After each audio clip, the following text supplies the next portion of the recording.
Un poco mejor. Bueno, un poco mejor. Sí,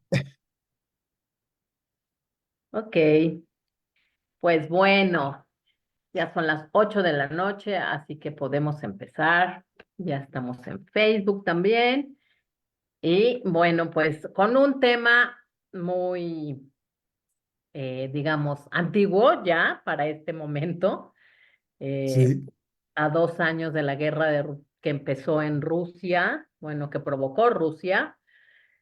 Y bueno, pues ahorita nos dirás qué es lo que sigue. Yo espero de verdad que haya alguna solución ya para que esto termine, para que esto esté mejor y para que el mundo esté mejor, porque siento que el mundo está de cabeza, de verdad.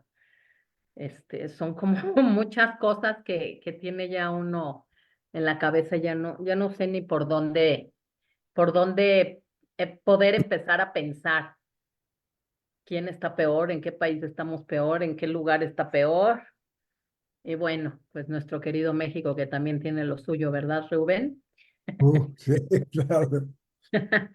Pues muchas gracias, bienvenidos todos a una plática más con Reuben. La verdad es que ya lo extrañábamos, pero aquí estamos y nada más antes de empezar, quiero recordarles que la plática queda grabada, que va a estar en nuestras plataformas tanto de YouTube como de Facebook. Y que si quieren hacer alguna pregunta, la pueden escribir aquí en el Zoom, en preguntas y respuestas o en Facebook. Y yo con mucho gusto las leeré más al final y Rubén nos contestará. Pues Rubén, buenas noches, bienvenido como siempre. Nos da muchísimo gusto que estés acá. Y pues sin más, yo te dejo el micrófono para que nos cuentes qué ha pasado con Rusia, qué va a pasar con todo esto y qué repercusiones ha tenido o tendrá por tanto tiempo de guerra y sus consecuencias. Mil gracias, Rubén. Muy bien. Pues buenas noches a todos. Bienvenidos a otra conferencia de la KEILE. Y esta noche vamos a abordar el tema de la guerra de Rusia. Ustedes saben que ya se cumplió más de 2 años de esta guerra y salieron algunas informaciones que no conocíamos al principio, y nosotros nos extrañamos mucho del comportamiento de Rusia durante la invasión. Por ejemplo, eh, hemos visto que la invasión que ellos llamaban operación especial, como que no fue bien planeada, como que fracasó prácticamente. Y de eso quisiera hablar de esta noche. ¿Por qué Rusia planeó una operación fallida y cuáles eran los motivos que llevaron a todo eso? Eso es básicamente de lo que vamos hablando. Entonces, otro punto importante es tratar de ver cuál es la razón principal para la cual Putin invadió a Ucrania. ¿Por qué fue la invasión? Acuérdense que en conferencias anteriores analizamos muchos temas de por qué invadió Rusia. Un motivo era el miedo y dijimos que Rusia fue invadida 4 veces durante su historia, la última vez por Napoleón, y que países actúan eh, frente a un miedo que tienen. Hemos visto la geografía de Rusia, que es un plano, que es muy fácil de invadir. En fin, no quiero abundar y regresar a lo que ya hablamos. Pero sí nosotros hoy día creo que estamos convencidos que la razón principal no es la geografía o la historia o el miedo. Hay una razón muy importante por la cual invadió Putin a Rusia y de esto vamos a hablar ahora. Entonces, como manifesté, existen muchas explicaciones por las razones que Putin invadió a Ucrania en febrero de 2022, mediante una operación especial que dominaban ellos. Pero la principal razón de esta invasión es el instinto de sobrevivencia de Putin. Él quería sobrevivir y su gobierno.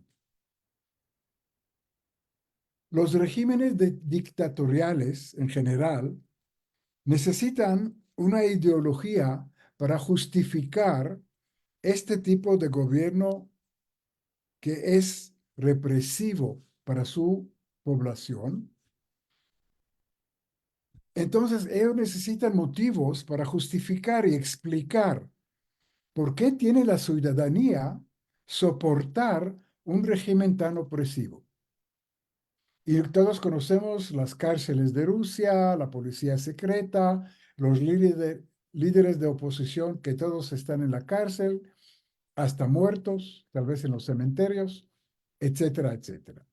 Entonces, el pueblo, hay que explicarle al pueblo por qué tiene que soportar un régimen tan opresivo. Y esa es básicamente una razón muy básica, importante, de la misma invasión a Ucrania. Y me van a preguntar, ¿qué tiene Ucrania con eso? Y voy a tratar en esta conferencia explicar por qué Ucrania tiene mucho con eso. Entonces les cuento que el problema de justificación de Putin empezó en 2004. No sé si se acuerdan qué pasó en Ucrania en 2004. Si alguien quiere decirlo, si no, no lo digo yo. En 2004 pasó en Ucrania lo que vemos en esta diapositiva. La revolución naranja, que le llamaban. ¿Por qué naranja? Todo el mundo se vistió de naranja como protestar. Entonces, estalló la revolución naranja en Ucrania y Putin se dio cuenta que el pueblo ucraniano, que a propósito es muy parecido al ruso, que vamos a explicar ahora, logró un golpe de Estado que obligó al presidente prorruso Viktor Yanukovych de huir del país.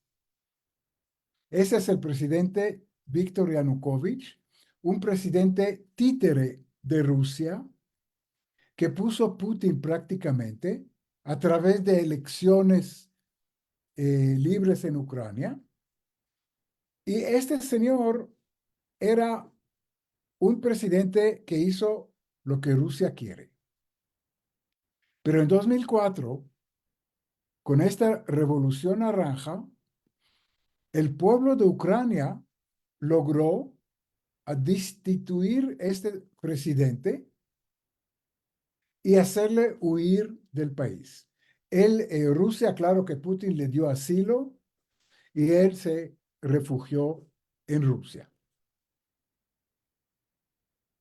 Pero ¿por qué ese es un evento tan importante en la mente de Putin?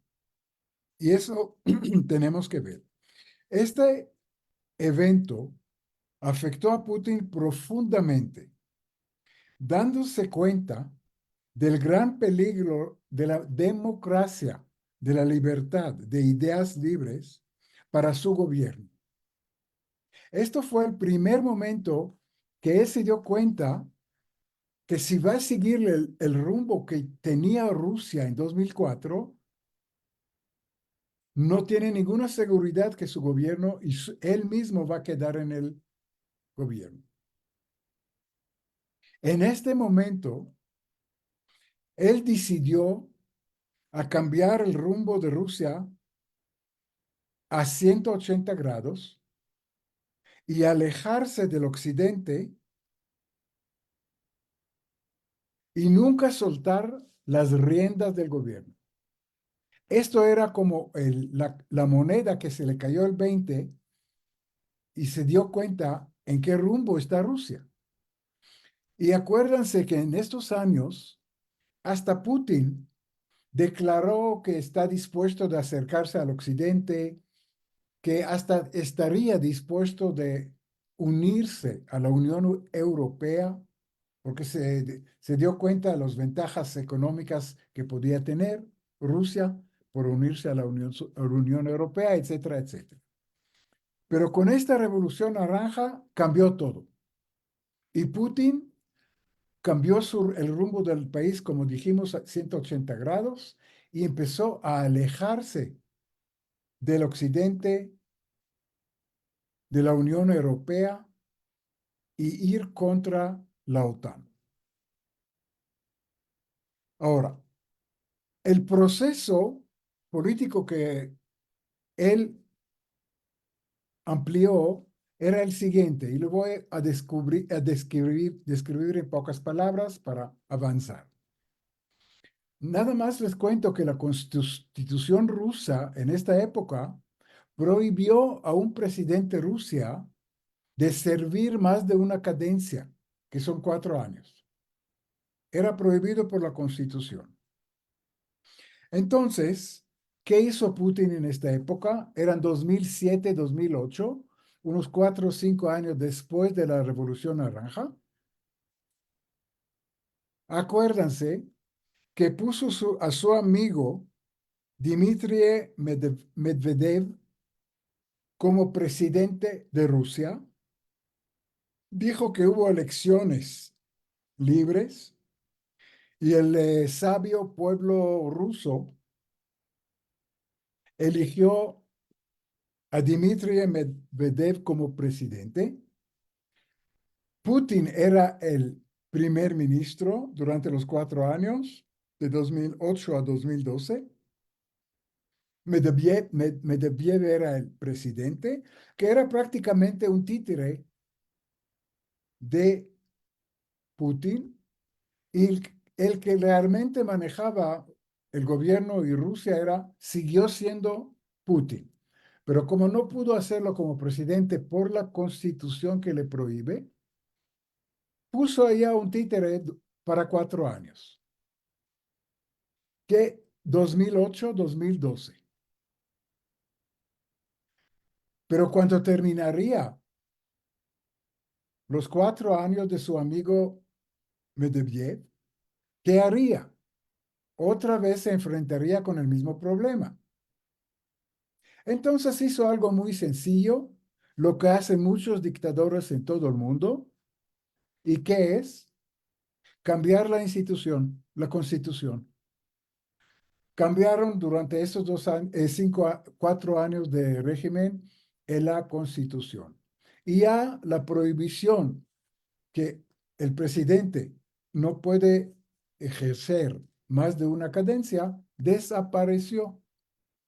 Y el camino fue abierto libremente para Putin para que sea presidente vitalicio. Y hoy en día prácticamente no hay límite del régimen o del gobierno de Putin. Por lo menos no hay límite constitucional. Y eso es un punto muy importante de conocer.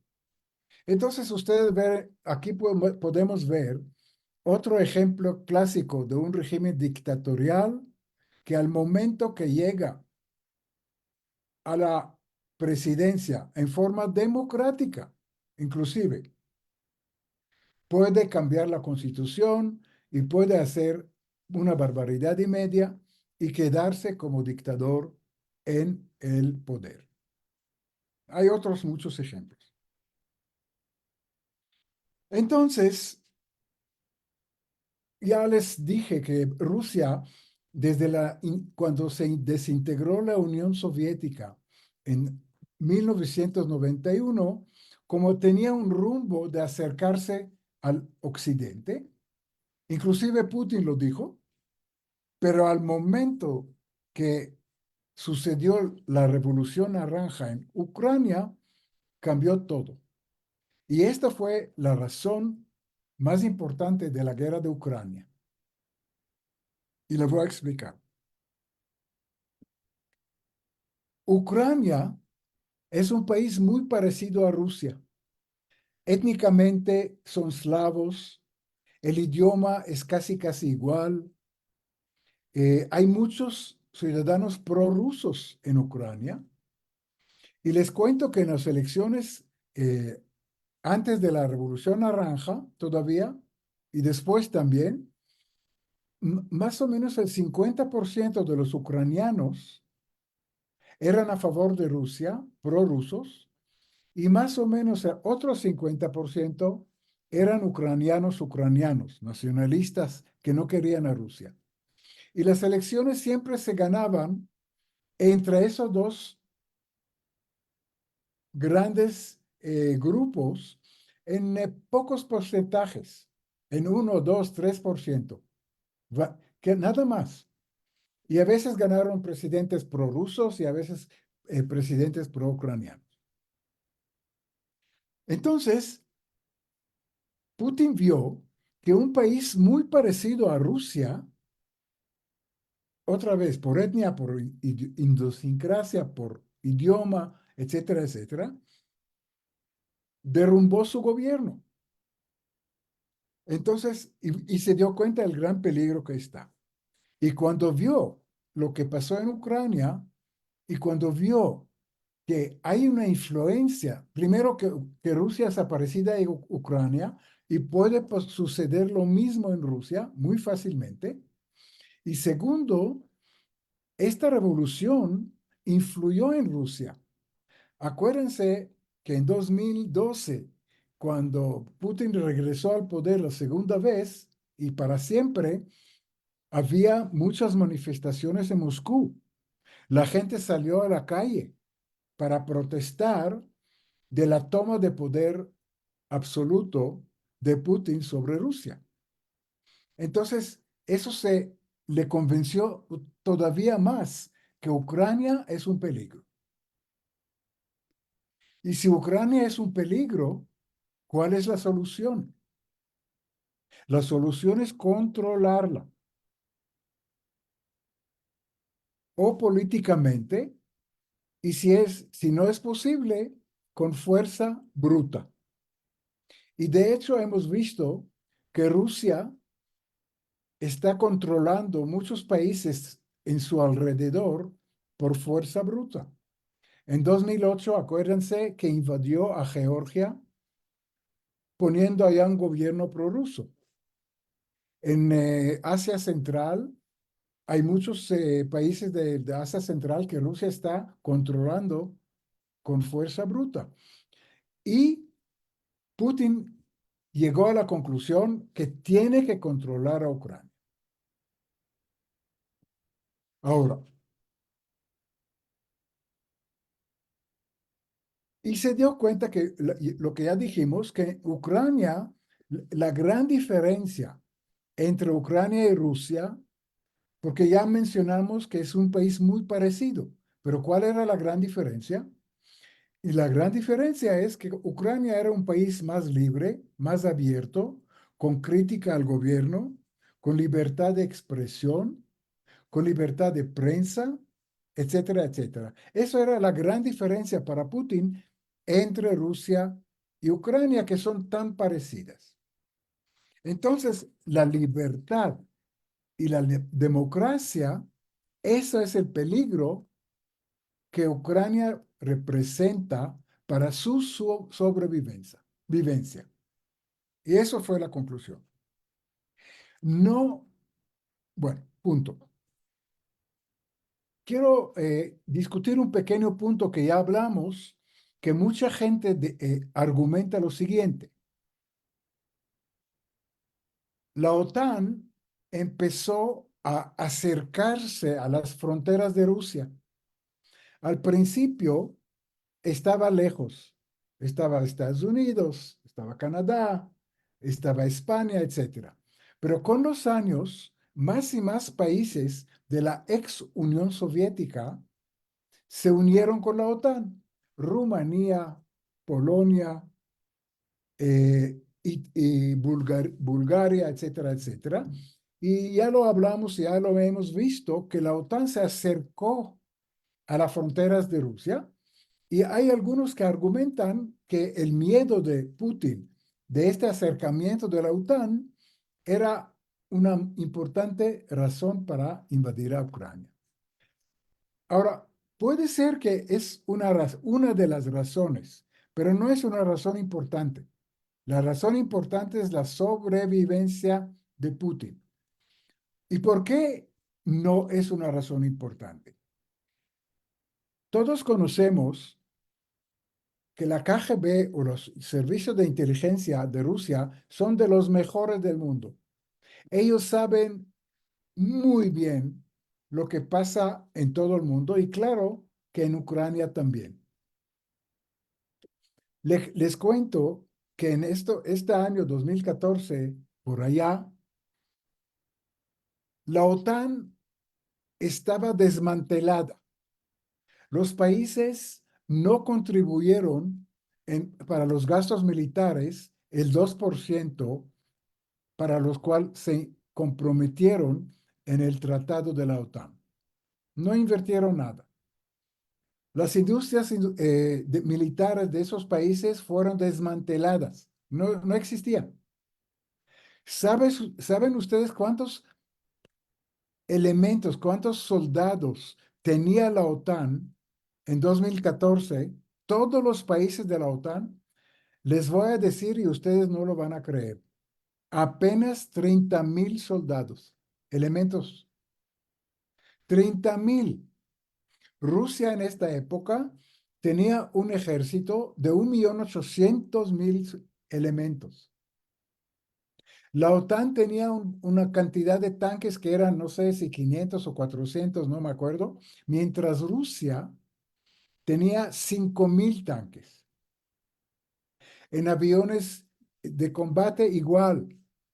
Quiere decir, Rusia tenía 10 veces más el ejército y el armamento y la fuerza aérea y todo que la OTAN. Entonces, y la KGB, que es el servicio de inteligencia tan excelente, sabían todo eso. Y sabían que la OTAN no es una amenaza para Rusia. Y lo vemos hasta la fecha.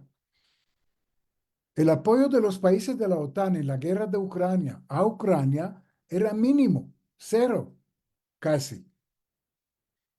Estados Unidos era el que invirtió tantos billones de dólares y tanto apoyo le dio a Ucrania.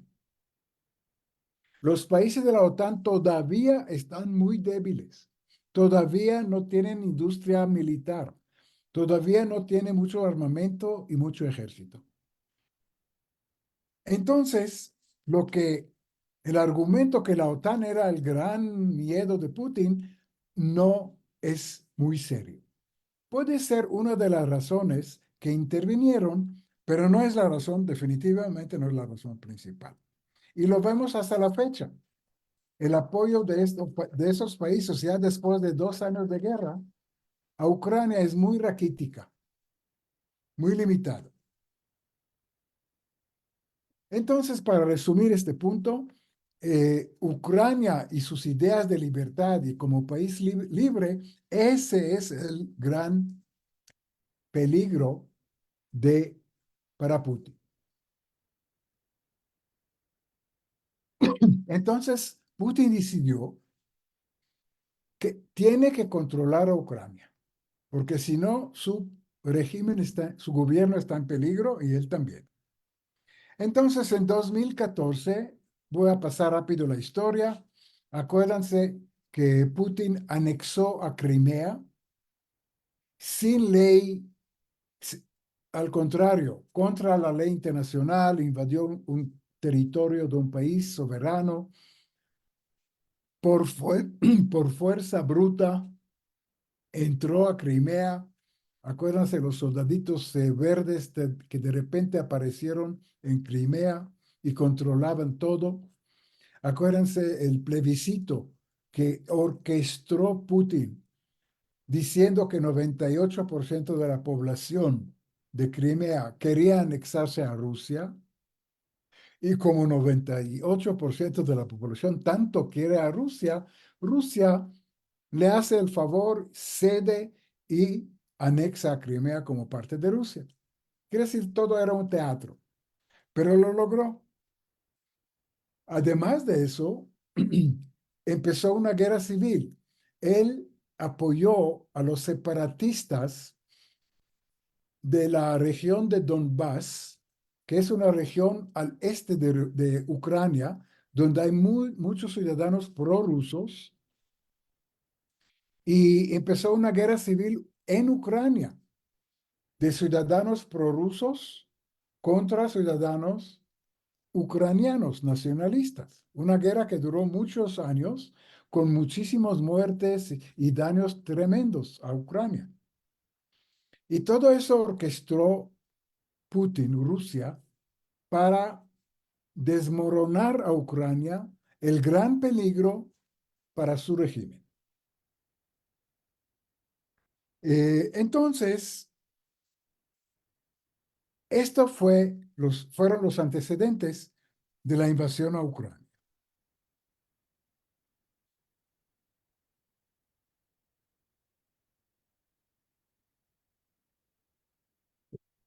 Hay otro punto importante que quisiera mencionar, y eso tal vez no pensábamos. Y el punto es el siguiente. Antes de la guerra de Ucrania, Putin trató de manejar Ucrania políticamente. Y hemos visto que durante muchos años apoyó presidentes prorrusos, títeres de él, a través de elecciones aparentemente libres. Pero no sabemos cómo fue la cosa. Sabemos que hubo mucha corrupción. ¿Qué pasó cuando Putin anexó parte de la región de Donbass y la península de Crimea? Al anexar estas dos regiones, él restó de la total población de Ucrania 4 millones de ucranianos que viven en estas zonas y ya no son parte de Ucrania. Donbass está conquistada por Rusia y Crimea es parte de Rusia. Pero ahí le salió el tiro por la culata, porque ¿qué pasa en un país donde 50% más o menos, como hemos mencionado, de los ciudadanos son prorrusos y 50% de los ciudadanos son pro-ucranianos? En esta situación, Putin pudo manejar a Ucrania en forma pacífica, pero políticamente. Como había esta casi equilibrio entre ciudadanos pro y contra rusos. Pero al momento de restar de Ucrania 4 millones de personas, el 10% de su población, ¿qué pasó?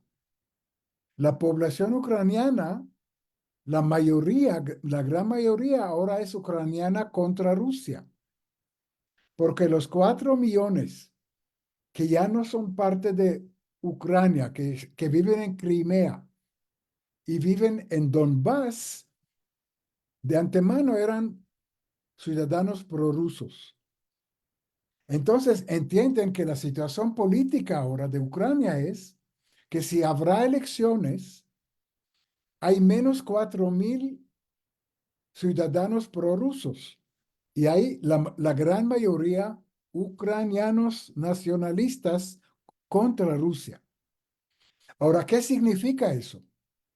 Que Putin ya no puede manejar a Ucrania políticamente con elecciones libres, entre comillas, y forzosamente tiene que controlar Ucrania por un solo medio. ¿Cuál es? La fuerza bruta, la fuerza militar. Ya no tiene el chance como antes de los juegos políticos. Y eso hay que entender muy bien cuando hablamos del anexo de Crimea y de la región de Donbass. Eso obligó a Putin a invadir a Ucrania y usar la fuerza bruta, lo que realmente hizo en 2022. Entiendo, espero que este punto es claro porque es muy importante. Ok, entonces podemos ahora entrar en la operación especial.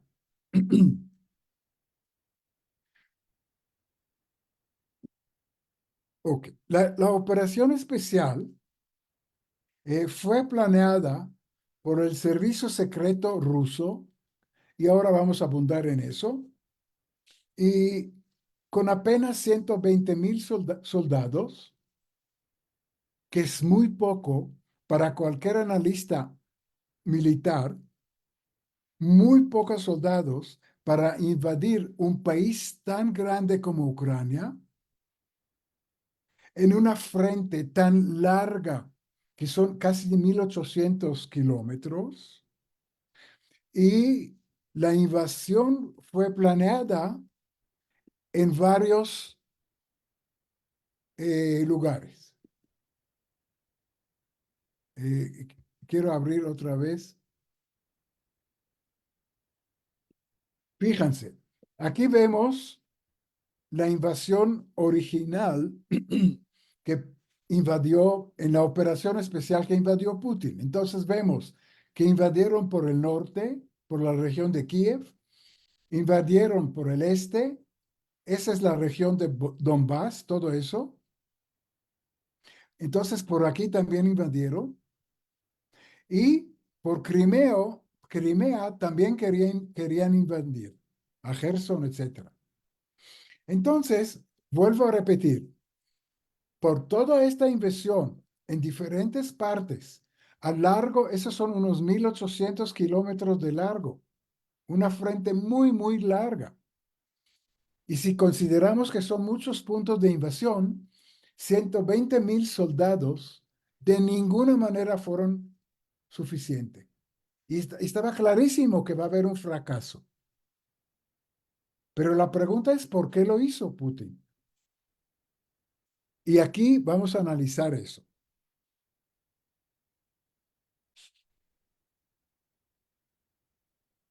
Putin, esta operación especial, y ahora vamos a ver cómo la planearon, no contaba con la resistencia de Ucrania.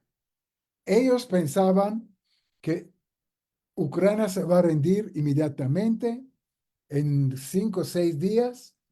El gobierno, el presidente va a huir del país y van a instalar fácilmente un gobierno títere prorruso que va a firmar convenios importantes para Rusia.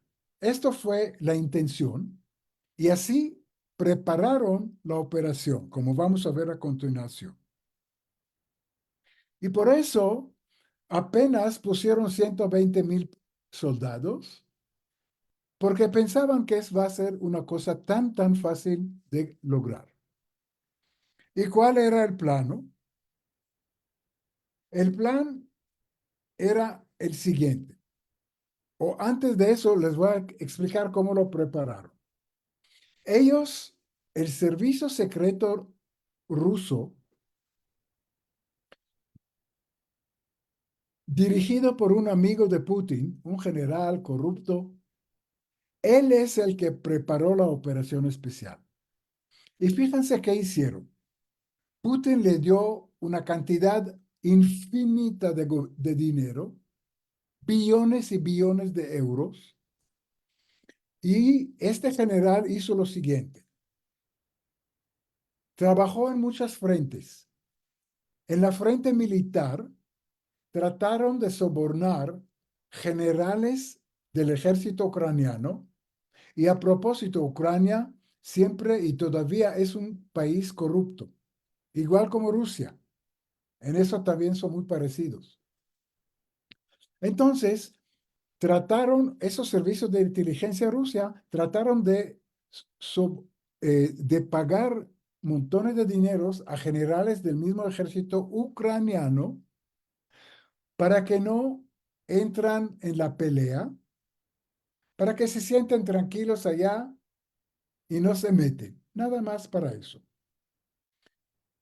Entonces penetraron al mismo ejército ruso, perdón, ucraniano. Lo mismo hicieron con los servicios secretos ucranianos. Eh, Trataron de sobornar y lograron de sobornar a algunos oficiales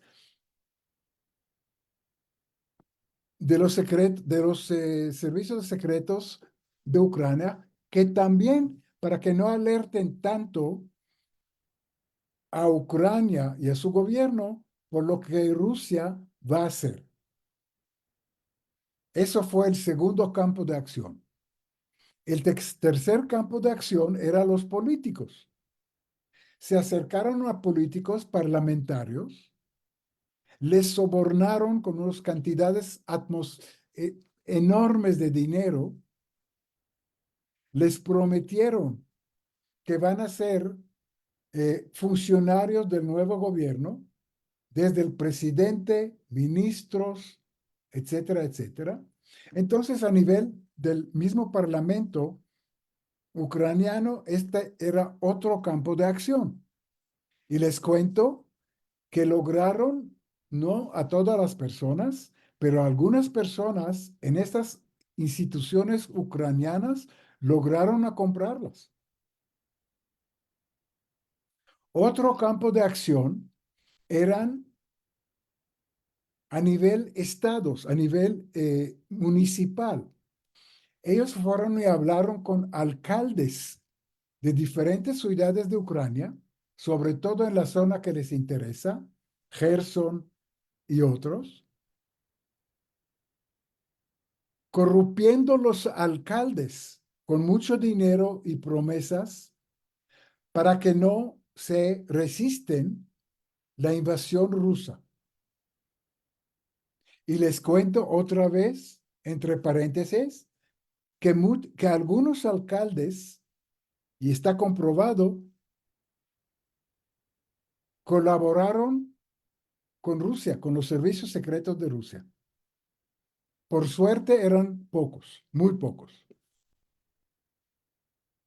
Otro campo donde se acercaron, y ustedes no lo van a creer, era la mafia ucraniana. Ellos se acercaron a la mafia ucraniana y pidieron su colaboración, otra vez con mucho dinero y con muchas influencias, para que la misma mafia que tiene mucha influencia en Ucrania, en muchos campos económicos, militares, etcétera, que pueden amenazar a políticos, que pueden asesinar a generales, etcétera, etcétera, participen con Rusia y colaboran con esta invasión. Entonces, imagínense qué plan macabro ingenió este general o los servicios secretos rusos para que Ucrania se desploma y que sea una operación especial fácil de llevar a cabo. Y eso era la idea, porque este general, que no era muy capaz, era muy corrupto, su agencia no tenía mucha experiencia, como vamos a ver, le mintió a Putin y le dijo, todo va bien, no te preocupes, todo está controlado, desde el parlamento, desde los militares, desde los alcaldes, no te preocupes, empecemos la operación y todo va a salir en 6 días, todo se va a resolver. Resulta, porque por suerte no era así, y Rusia fracasó. Pero esa es la razón que Putin no sabía la realidad y creó a este amigo que le pintó la situación en colores rosa. Ahora podemos llegar al plan. ¿Y cuál era el plan? Lo podemos hacer rápido. El plan era el siguiente. Hay un pequeño aeropuerto cerca de Kiev, de la capital, militar. Este aeropuerto, la idea de ese señor o de Rusia era que van a aterrizar allá 6 helicópteros nada más de unas unidades de élite de paracaidistas rusos. Ellos van a aterrizar con 6 helicópteros y van a conquistar este aeropuerto. Una vez conquistado y controlado, Rusia va a mandar otros 32 aviones grandes de carga, otra vez con tropas de élite rusos, que ellos van a hacer la invasión verdadera. Esos son los 120,000 soldados que Rusia planeó en la invasión. Pero como este aeropuerto va a estar controlado ya por los paracaidistas, muy fácil van a aterrizar allá los aviones y unos 80,000 tropas de élite también muy capacitadas van a entrar y marchar a Kiev para cambiar el gobierno. Y eso fue el plan. Rusia era tan inocente que ni tenían un plan B. En caso de fracaso, ¿qué van a hacer? Tan seguros estaban en su eh, triunfo. Y Putin, por lo que le contó este señor que organizó todo. Bueno, resulta, y lo sabemos, que los ucranianos se resistieron a pesar de todos los intentos de sobornar mucha gente de Ucrania. Hubo un señor que nadie conoció, un comediante que tenía un pequeño programa de televisión o de YouTube donde hizo chistes sobre el gobierno y sobre él. Un hombre que nadie esperaba nada. Se llamaba, es el presidente de Ucrania hoy día.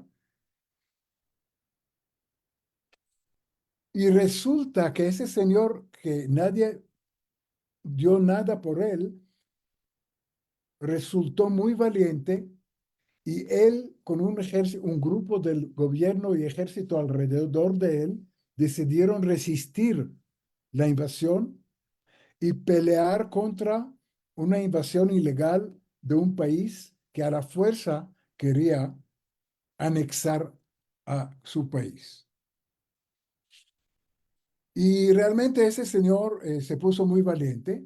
Les cuento nada más que inclusive los americanos, antes de la invasión, o cuando se sabía de la invasión, le dijeron, mira, le vamos a dar asilo en Polonia. Usted puede, te vamos a llevar a Polonia, te vamos a sacar de Ucrania, a ti y a todo tu gobierno. Tú vas a ser el gobierno de exilio en Polonia, mientras va a ser el problema, se va a acabar el problema de Ucrania y vas a regresar a Ucrania como presidente.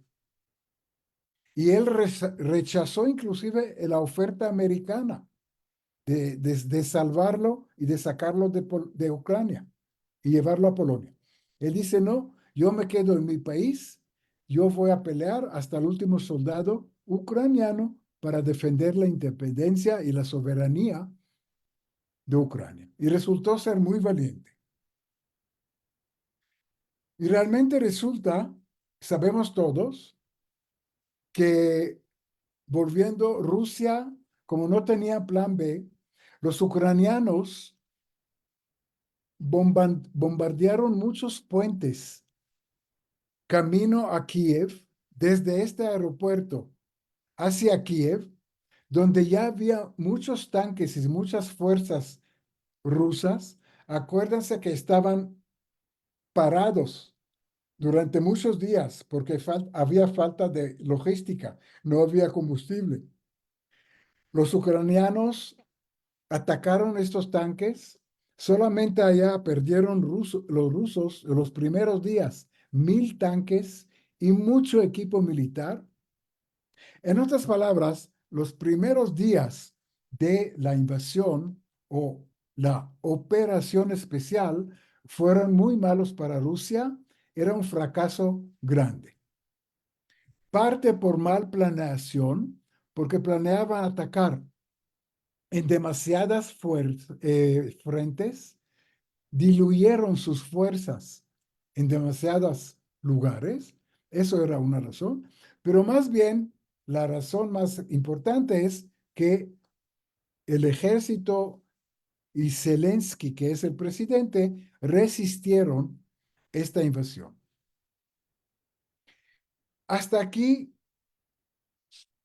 creo que entendemos un poco mejor por qué esta invasión fracasó, porque un país tan gigante y tan fuerte como Rusia, que podría aplastar a Ucrania sin ningún problema, fracasó en la invasión, porque realmente no calcularon bien, pensaban que va a ser algo fácil y no dedicaron suficientemente soldados y equipo militar a esta invasión. Nada más para decirles que hoy día en la frontera con Ucrania están allá por lo menos 500, 600,000 soldados. Quiere decir 5 o 6 veces más que los pobres 120 que empezaron la operación especial. Eso es como paso. Y ahora quiero tocar 2 puntos más que salieron a la luz del día últimamente. ¿Por qué dio Putin a este amigo general corrupto mano libre para planear y ejecutar toda esta invasión o toda esta operación especial? Y eso es una historia fascinante que salió últimamente a la luz y que les quiero contar. Y se trata de una muchacha guapa que se llama Anna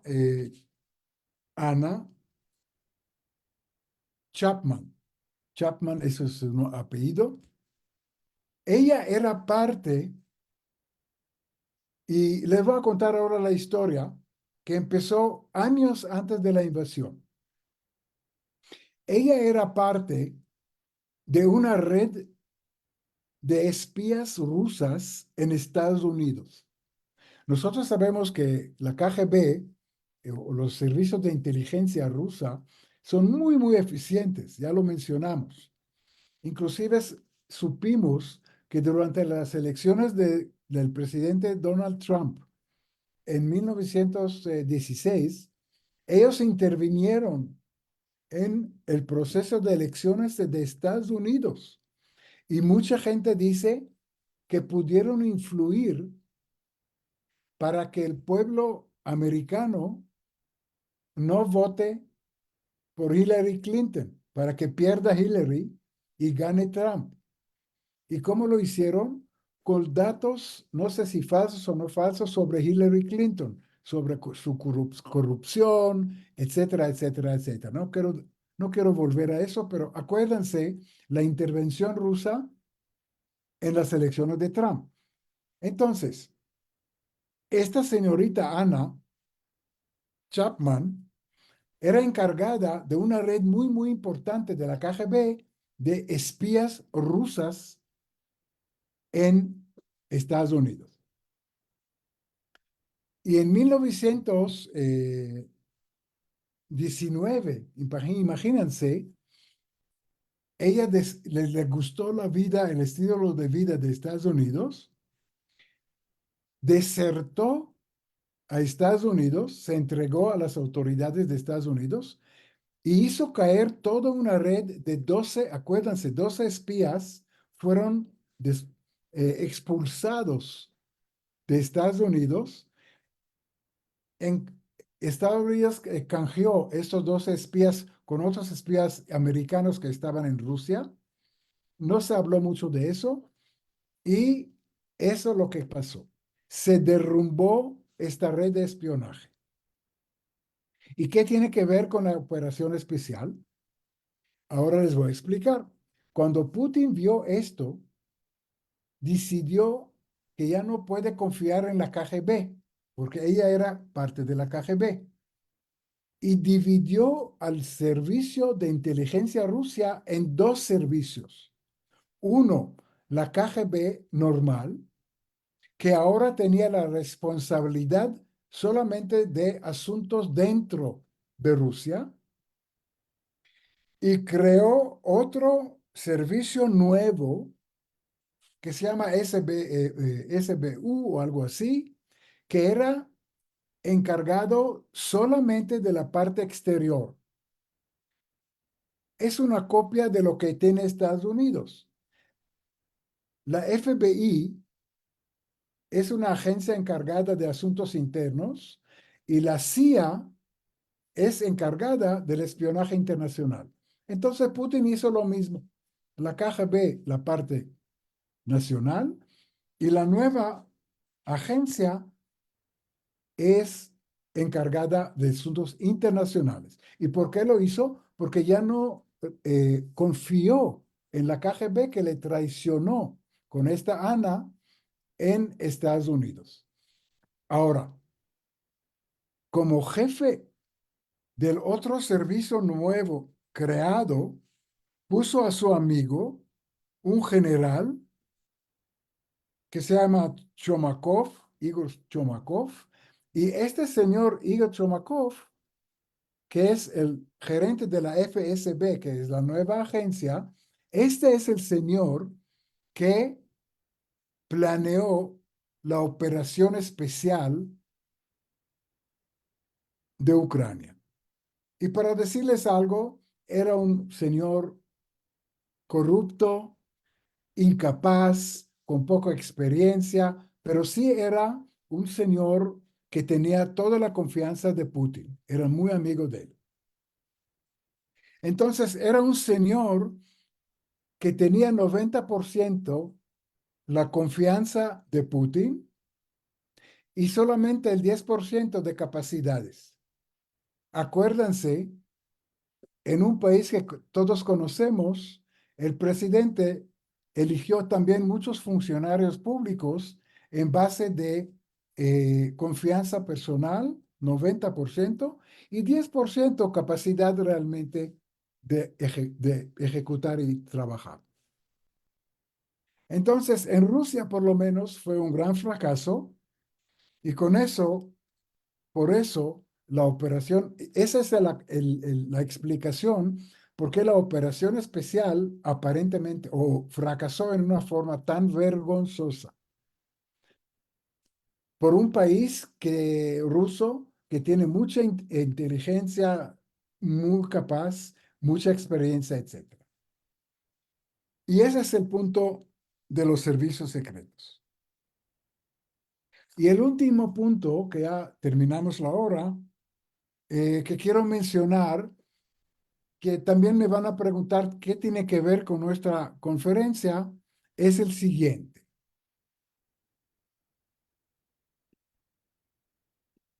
Hubo un general importante que se llama Sorovikin. Ustedes me imagino que lo conocen. Este general, después de la invasión de Rusia a Ucrania, donde le rebatió el 20% de su territorio en la zona de Donbass, empezó a construir líneas de defensa, como en la Primera Guerra Mundial, la famosa línea de Maginot y otras líneas que conocemos. Y era el querido de Putin, él lo nombró, estaba en la guerra de Ucrania y realmente logró una línea de defensa muy importante. ¿Por qué lo menciono? Por dos razones. Una, Acuérdense que todo mundo tenía mucha esperanza, inclusive Estados Unidos, el mundo del occidente, de de un contraataque ucraniano de la primavera de 2023. Y todo el mundo tenía la esperanza que Ucrania va a contraatacar y va a conquistar todo el área de Donbass conquistada por Putin, por Rusia, ¿sí? Y que eso va a terminar la guerra con el triunfo de Ucrania. Resultó, ya lo sabemos, que el contraataque fue un fracaso muy grande, por la razón principal que eran las líneas de defensa a la antigüita que construyó este general Soroviki. A propósito, entre paréntesis, este general Soroviki ya no existe, desapareció del mapa. ¿Saben por qué? Porque de alguna manera estaba involucrado en el motín de Prigozhin. Acuérdense que Prigozhin se levantó contra Rusia, contra Putin, y él lo sabía. Y por saberlo, Putin le hizo desaparecer. Ya no existe este señor. Y lo digo para que vean qué tipo de régimen es Rusia. Pero hay una razón más importante y con eso termino.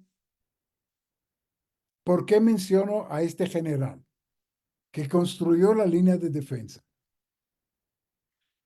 No solamente para hacerles acordar que hubo otro país en el mundo que no se dio cuenta de lo que pasa en Ucrania y sí se dio cuenta de lo que pasa de Ucrania, no sacó las conclusiones. ¿Y cuáles eran las conclusiones? Que la defensa a la antigüita de líneas de defensa es muy, muy importante en una guerra, inclusive en una guerra moderna. Rusia logró con estas líneas de defensa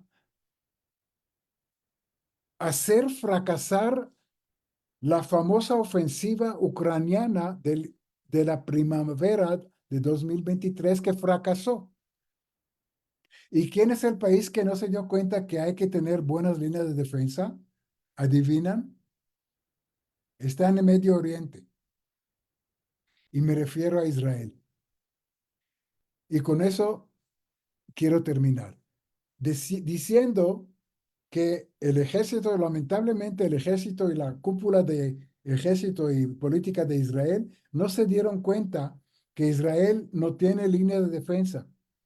Se basó en una cerca de metal que no tiene nada más, no tiene línea de defensa atrás de esta o adelante de esta cerca, y por eso llegó a Israel a este trágico evento del 7 de octubre. Y con eso quiero dejar el micrófono y abrir la sesión para preguntas y observaciones si hay. Ay, pues, ¿qué te digo, Rubén?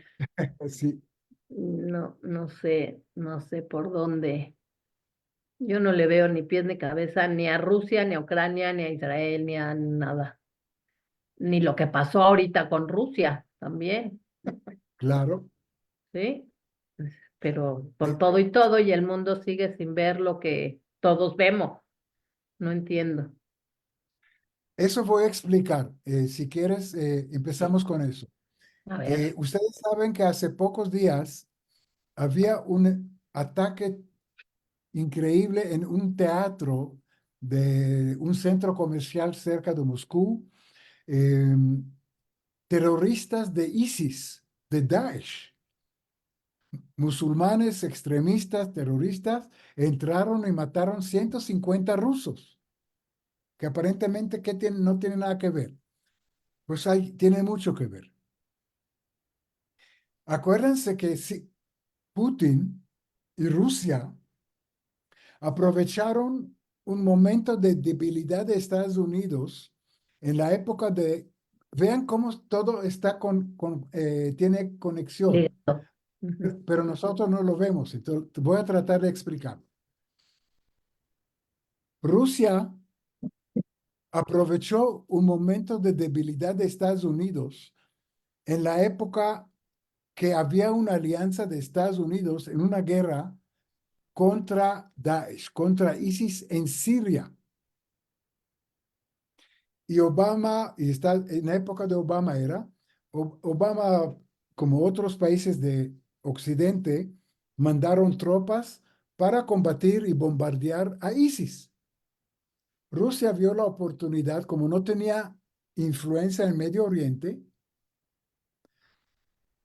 vio la oportunidad de meterse en Siria y empezó a apoyar a Bashar al-Assad, el presidente, contra los rebeldes, que algunos eran ISIS, los mismos ISIS, y bombardeó como los alianzas, como los occidentales, bombardeó a puestos de ISIS, con la idea de apoyar a Bashar al-Assad, que peleó contra ISIS, porque ISIS quería, eran con algunos de los rebeldes que querían derrumbar el gobierno.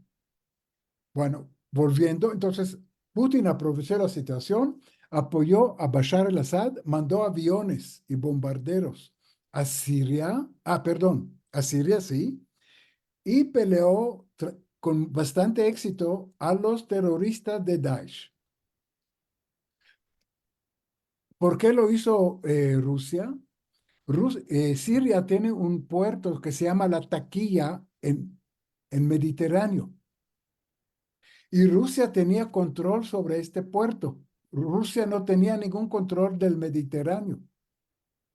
Y si Siria lo hubiera permitido tener navíos de guerra en el puerto de Latakia en Siria, Rusia ya tenía control de todo Medio Oriente.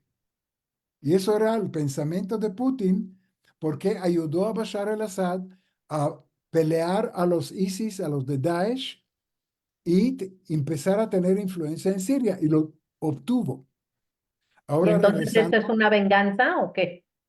claro, ahora regresando al evento. El ataque a Rusia era la venganza de la ISIS, que todavía existen, contra Putin, que les bombardeó durante muchos años, en los años de la guerra contra Daesh. Y ahí está la conexión, que aparentemente es lejana, pero eso es lo que pasó. Y con eso Wow. dejo. No, bueno, pues sabiendo eso ahora, ¿verdad?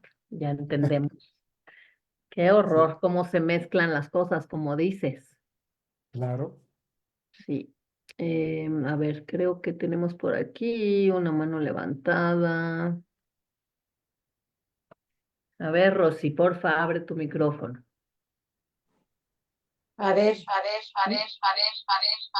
ay, Es que tienes tu teléfono también ahí. Sí, tiene dos sí, equipos Sí, conectados. voy a apagar mi teléfono. sí. Ay, bueno, madre mía. Hay que apagar el teléfono para... ¿Ya? ¿Ya me oyen? Ya, Bueno, esto parece un mishmash de exacto. todos lados. Tengo dos preguntas. Sí. El grupo famoso Wagner, ¿dónde entra en este cuadro? Y por otro lado, no sé si era general o que era soldado que mataron en Siberia y no le querían entregar el cuerpo a la mamá, etcétera. ¿Qué tiene que ver en todo esto? Ok. Voy a empezar con la segunda pregunta. El cuerpo era de un dirigente muy importante de la oposición rusa. Era un opositor de Putin durante muchísimos años, un hombre muy carismático, muy inteligente, que a propósito Putin ya intentó de matar, casi, casi murió, pudo huir a Alemania, donde podían salvar su vida de este veneno que le pusieron y regresó valientemente a Rusia para dirigir la oposición contra Putin. Y aquí está conectado con lo que dijimos, Ucrania influye con sus espíritus de libertad y democracia, amenaza a Putin. Ahora, este señor, el dirigente de la oposición, cuando regresó otra vez a Rusia, y ahora saben que hay elecciones, van a haber elecciones muy pronto, empezó a levantarse otra vez contra Putin. Entonces simplemente le pusieron en una cárcel en Siberia, que le llaman Gulag, y dicen allá que se murió por razones naturales, ¿sí? Y por eso no querían devolver el cadáver a su pobre viuda, para que no chequen que haya veneno. Esperaban que el veneno desaparece del cuerpo y después de unas semanas o no sé cuánto tiempo, ya devolvieron el cuerpo y pero él era opositor ruso. Entonces, esa es la conexión con lo que hablamos de Ucrania. Hay una oposición importante en Rusia, pero está oprimida a bruta fuerza. O están en la cárcel o están bajo tierra. Esos son los opositores en Rusia. Ahora, el grupo Wagner, no complicamos ahora. Hay conexiones, pero el grupo Wagner ya no existe. Digamos, con lo que hablamos hoy, no tiene una conexión directa. Para no alargar más. Ok, gracias, Rosy. Creo que ya sé. Pero aquí tenemos, a ver, tenemos otro, no sé quién es, pero es en un teléfono Huawei. ¿Puedes abrir tu micrófono? Soy Anita Mordecai. Ah, hola, ¿cómo estás? Buenas noches a todos. Hola, hola. Señor Rubén, quisiera hacerle dos preguntas. Primero que nada, ISIS mata a civiles y en términos militares, ¿qué efecto puede tener contra Putin?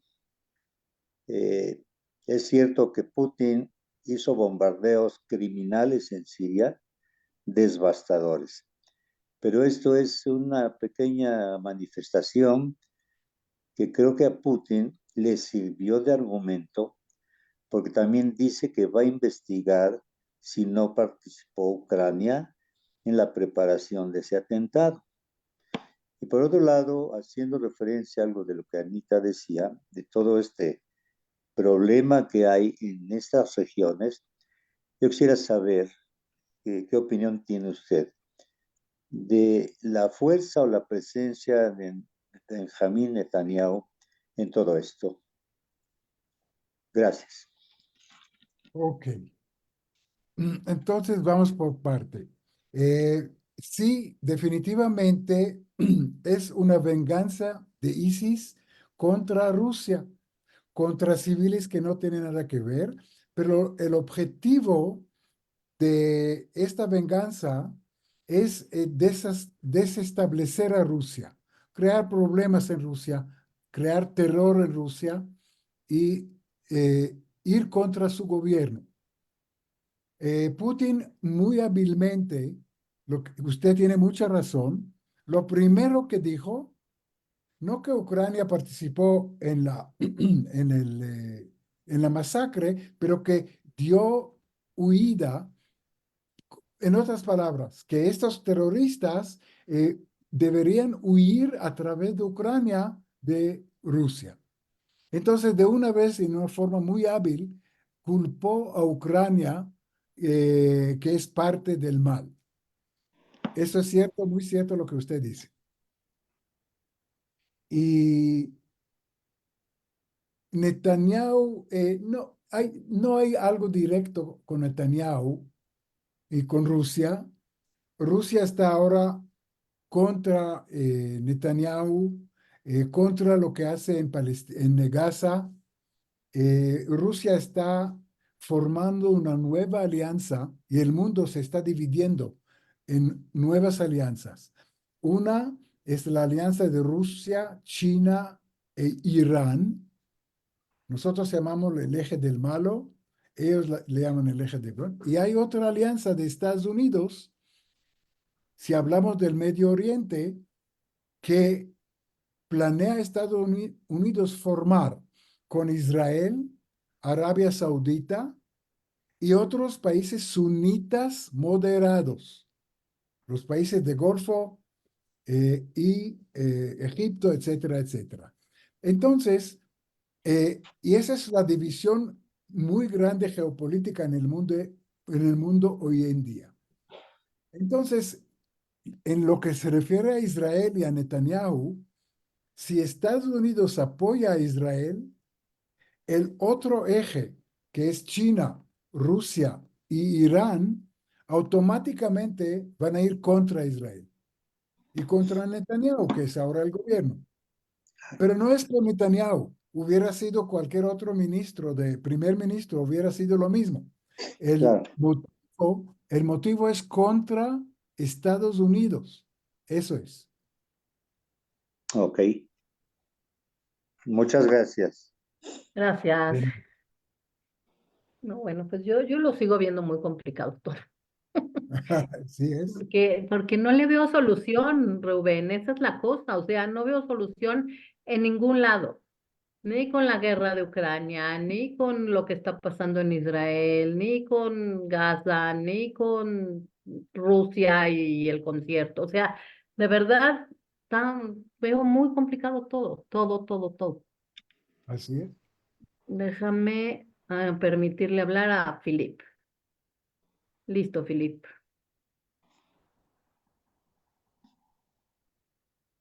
¿Qué tal? Buenas noches. Felicidades, Rubén. ¿Me escuchan? Sí. Sí, muchas gracias.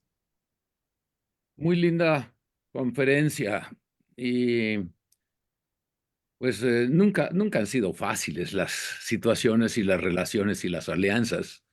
Todo va cambiando y seguirá cambiando. Y a propósito de estos cambios, Rubén, ¿nos podrías decir si es que Trump gana como aparentemente va a ganar las elecciones en Estados Unidos? Él dice que va a acabar la guerra en una hora, no un día, una hora. ¿Qué comentarios tienes sobre esto? Aunque Anita se ría. Ese es otro punto, sí, no, bueno, es que no hay Sí, ni sí. por dónde irle. Bueno, en dos palabras, porque es un tema extenso. Eh, Miran, si juzgamos, Trump tiene muchas ventajas y muchas desventajas. Hay mucha gente que lo odia y mucha gente que lo admira. En Estados Unidos, la situación es más o menos mitad, más o menos. Entonces, por eso ganó las elecciones en 2016. Ahora, la gente que nosotros no vamos a expresarnos a favor o a contra de Trump porque no viene el caso. Pero si analizamos nada más fríamente los resultados de su política exterior, vemos que durante los 4 años de Trump no había muchas guerras, ni en el Medio Oriente ni en el mundo. Eso es un hecho. Yo no quiero justificar o no justificar. Es un hecho. En cambio, durante el gobierno de Biden, de los últimos 4 años, hay una barbaridad de guerras y conflictos en Medio Oriente, hablando solamente, en Ucrania. Entonces, la conclusión que saque cada uno de ustedes, pero de hecho, esos son los resultados de la política exterior americana. Y con eso dejo el micrófono para no complicar. Sí. Qué bueno que haces notar esto porque es importantísimo y es tan difícil que la gente se dé cuenta de lo que tú dices, porque nada más tomando en cuenta esa opinión así, sin meterle pasiones, ni a favor de Trump, ni a favor de Biden, etcétera, etcétera, los hechos ahí están y la gente parece no darse cuenta. La verdad desde que bajó Trump. Cuando él empezó, también Estados Unidos estaba en una situación de polvorín. Y él, el hecho de que tú digas no solamente que no hubo conflictos, bueno, un momentito, él sí había posibilidad de muchísimos conflictos y él los apaciguó. Increíble cómo este hombre que no tiene relaciones, idea alguna de relaciones exteriores aparentemente, un hombre no metido en política, metido en situaciones económicas, yo siento en lo particular que tuvo la habilidad de escuchar a gente que sí sabía y no se le ha dado el mérito para nada. Todo el mundo ha visto una parte exterior que él deja ver. Además, un hombre muy desagradable, misógino, eh, bueno, tiene todo para no gustar.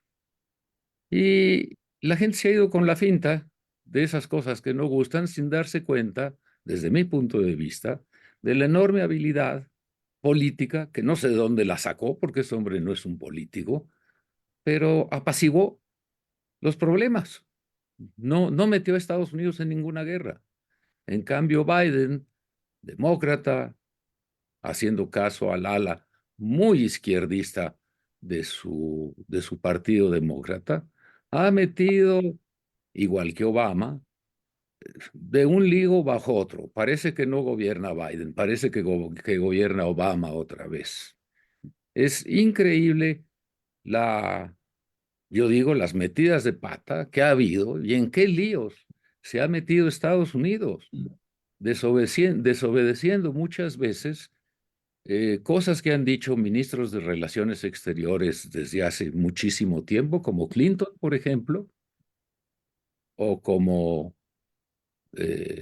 inclusive el propio Kissinger, que ya decían en su época que había que evitar, a como diera lugar, enfrentarse con Rusia.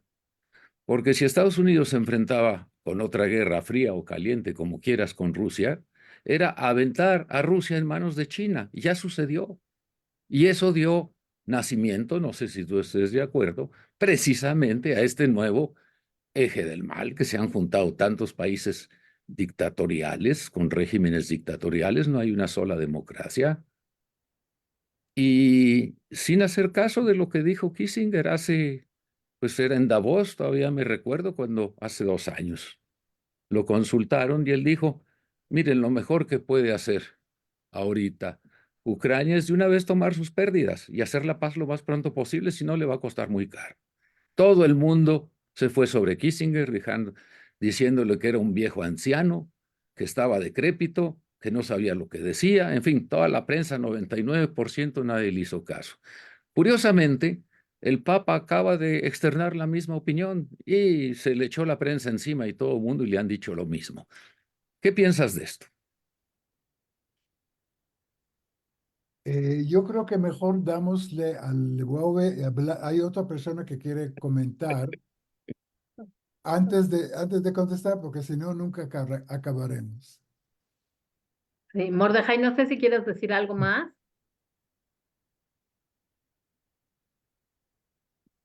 Ok, creo que Mande. no, pero tengo una mano levantada. Déjame quitar. Sí, sí quiero decir algo.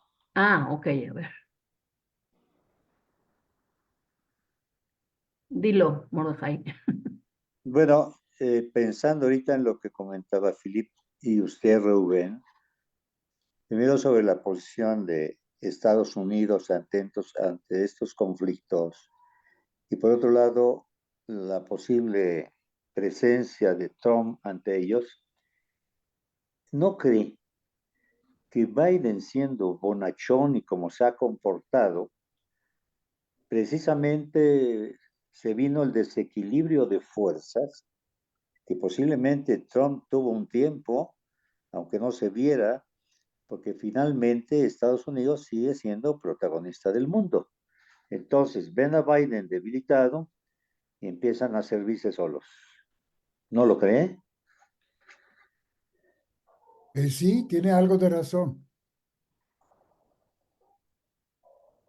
Entonces yo sí creo que si llegara a ganar Trump, se pueden apaciguar las cosas, ¿no? Porque como es medio loco también, si puede apretar el botón.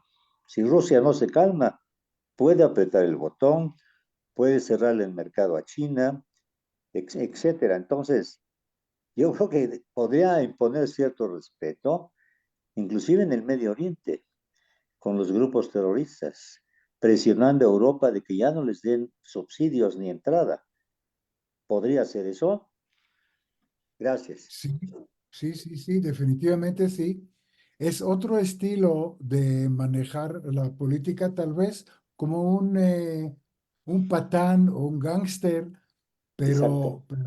pero la gente tiene miedo. Los países lo aprecian más que un bonachón, que lo ven como debilidad, porque Sí, la bonanza, sí, en Medio Oriente respetan al que tiene fuerza y no al que es bueno.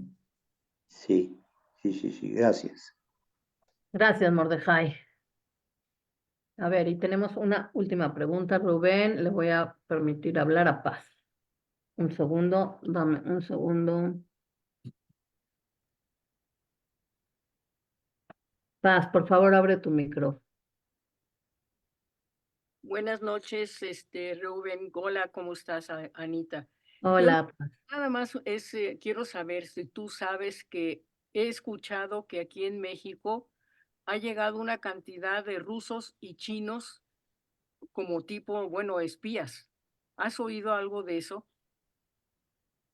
Que No, que están espiando, bueno, yo me imagino por la cuestión ahorita de Estados Unidos, ¿no? Que están entre Trump y Biden pues el debate que hay. ¿Has escuchado algo de eso o no? no escuché, pero es muy lógico. Los servicios de inteligencia de esos dos países son muy eficientes y son dispersos en todo el mundo y saben mucho. Y es muy lógico porque México es la entrada a Estados Unidos. Claro, Muy fácil de obtener muy buena información de lo que pasa que los interesa. Es muy lógico, pero no escuché yo nada. no has escuchado. Ok, pues nada más esa era mi curiosidad. Muchas gracias, Reuben. Gracias. Ay, gracias a ti, Paz. Bueno, yo después de tus pláticas nunca puedo dormir, Rubén.